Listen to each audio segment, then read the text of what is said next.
여러분 3차 긴급재난지원금 규모가 4조 원 정도 되는 것으로 이렇게 윤곽이 드러났습니다.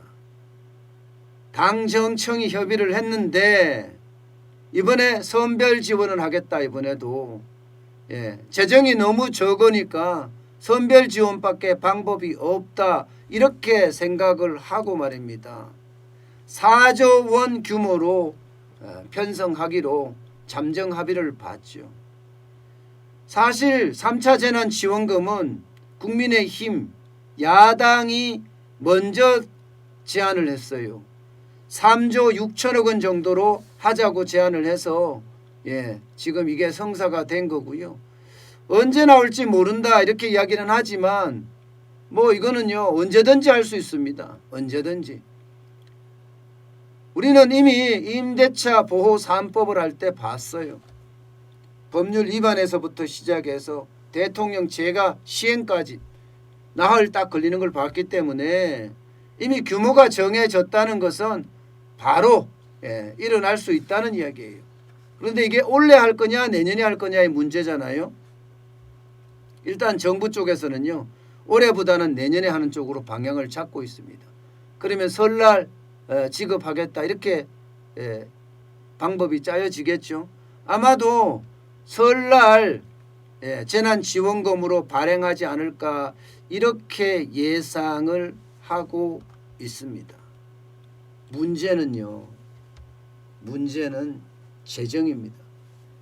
나라 국간이 텅텅텅 비어간다는 사실이에요. 여러분 지금요 보시다시피 1차 재난지원금 14조 3천억 원, 2차 재난지원금 7조 8천억 원, 3차 재난지원금 예상으로는 4조 원 규모 뭐 이렇게 예상을 하거든요.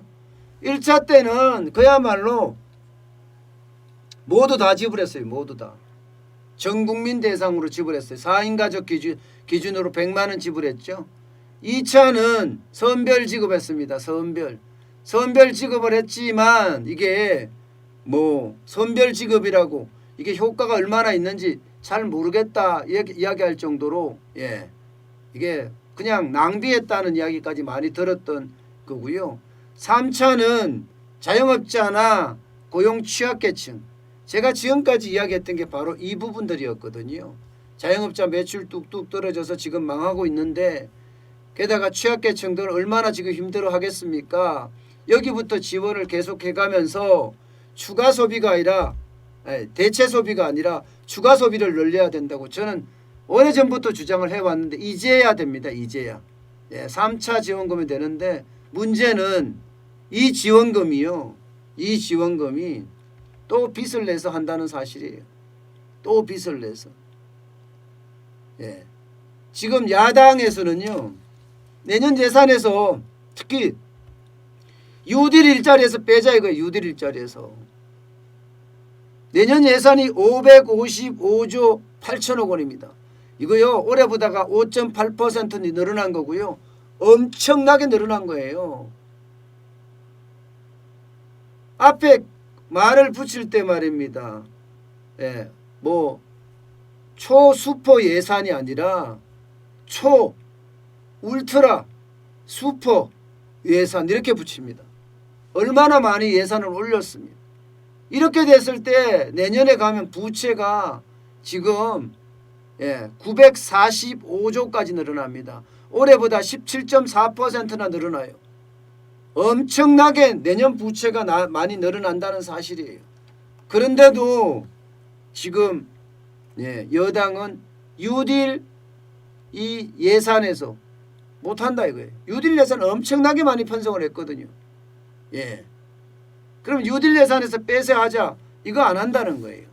결국은 그 빚내서 하겠다는 건데 빚내서 하겠다는 자체가 여러분 이게 결국은 다 국민에게 돌아오고 그만큼 앞으로 어려워진다는 거예요.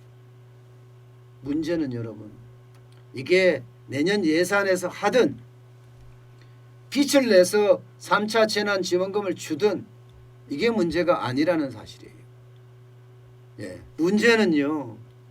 코로나19가 확산을 하고 거리두기가 상향 조정이 되고 그리고 재난지원금을 또 지급하고 이런 그야말로 제대로 뭐라 그래 기준도 안 마련된 어떤 정치성 자금들이 앞으로도 계속 뿌려질 거라는 거예요. 앞으로도 3차에서 끝나지 않고요. 4차, 5차, 6차, 7차, 10차까지 갈런지 아무도 모른다는 거예요. 왜냐고요? 내년에 4월에 일단 지방선거 보궐이 있습니다. 서울시장, 부산시장이 있고요. 내후년에는요 대통령 선거가 있어요. 이미 돈을 뿌리면 그 표가 우리 당으로 온다는 걸 다 알았습니다. 4.15 총선 때 전 국민에게 지급하니까 국민들이 다 더불어민주당을 찍어줬다고요. 그래서 공영 여당이 됐잖아요. 공영 여당이. 그러면서 전행을 일삼고 있고 이 상황을 눈으로 다 목도를 했기 때문에 지금 당장 내년 4월에 있는 보궐선거만 하더라도 뿌릴 거예요. 이게 설날만 뿌리는 것이 아니라 또 뿌릴 수도 있어요. 국민의힘이 막는다고 야당 못 막습니다. 이미 4월에 올 4월에 경험을 했기 때문에 이걸 막으려고 하는 게 아니라 오히려 선수를 치고 나가려고 들어요. 선수를. 그러니까 3차 재난지원금도 국민의힘이 먼저 제안을 했잖아요. 먼저 제안을 해서 선수 치고 나가겠다는 거예요.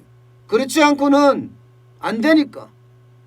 저는 이런 자체가 선거를 앞두고 돈을 뿌린다는 자체가 참 위험천만이다 이렇게 느껴지고요. 앞으로도 이렇게 계속 뿌려질 거라는 사실이 나라 국가는 지금보다가 더 심각해진다. 저는 내년에 국가 부채가 천조가 갈 수도 있다고 저는 생각을 해요. 천조가 갈 수도 있다고. 왜냐하면 이재명 경기도지사는 지금 계속 1인당 100만 원씩 지급하라고 난리를 치고 있잖아요. 게다가 유승민 의원은 별로 이야기하고 싶지 않은 분인데 어쨌든 뭐 그냥 안 할게요. 이분은 뭐 이야기할 부분이 아닌 것 같아요. 어쨌든 일반적으로 보면요, 여러분 이렇게 부채가 갑자기 유승민 왜 나와요? 경기도지사처럼 뿌리면요 50조까지 나갑니다. 50조까지 나가면 당연히 천조가 같이 육박을 하죠. 이게 대통령 선거를 앞두고 있고 보궐선거를 앞두고 있기 때문에 지금 상황은 굉장히 심각해질 거예요. 그렇게 되면 나라 국가는 보시는 것처럼 텅텅텅 이제는 뭐 국간이 비었다는 얘기가 아니에요. 국가는 이미 거덜났고요. 어떻게 하면 빚을 내서 쓸 거냐 뭐 이것만 지금 고민하고 있는 상태잖아요.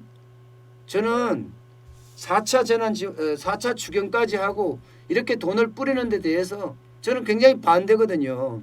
무조건적으로 돈을 뿌리는 건 저는 절대적으로 반대예요. 돈을 뿌리는 게 능사가 아니거든요. 아무리 어려워도 한계 기업이나 한계 차주는 정리해가면서 계속해서 지원할 수는 없거든요. 계속해서 지원하다가는요 진짜 밑 빠진 독에 물 붓기나 다름없습니다. 나라 국가는 화수분이 아니거든요.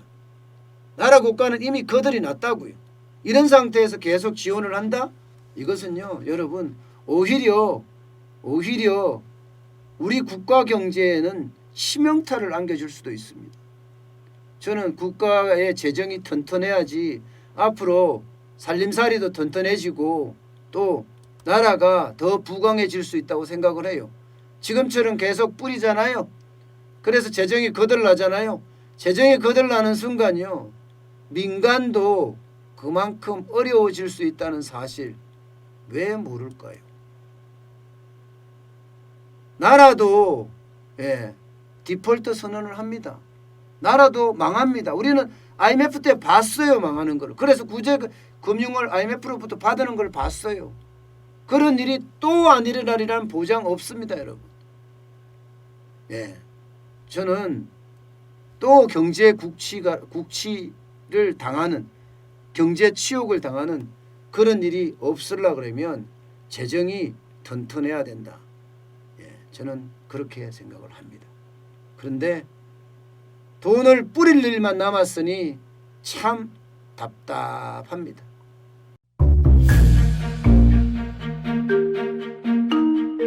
세종대왕과 샤넬 넘버5, 벤츠 자동차의 최고급 기종인 마이바흐의 공통점을 아시나요? 바로 침향입니다.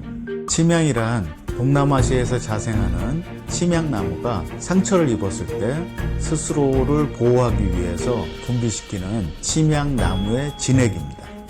진침향은 태국산 침향과 러시아산 녹용, 그리고 국산 홍삼, 백봉령, 산수유, 당귀, 숙지향, 꿀로 이루어진 침향환으로 만성 피로나 또 스트레스, 기력이 저하된 직장인분들, 또 수험생들, 연세 드신 어르신분들이 드시면 좋은 환입니다. 진침향 여러분들께 자신있게 권해드립니다.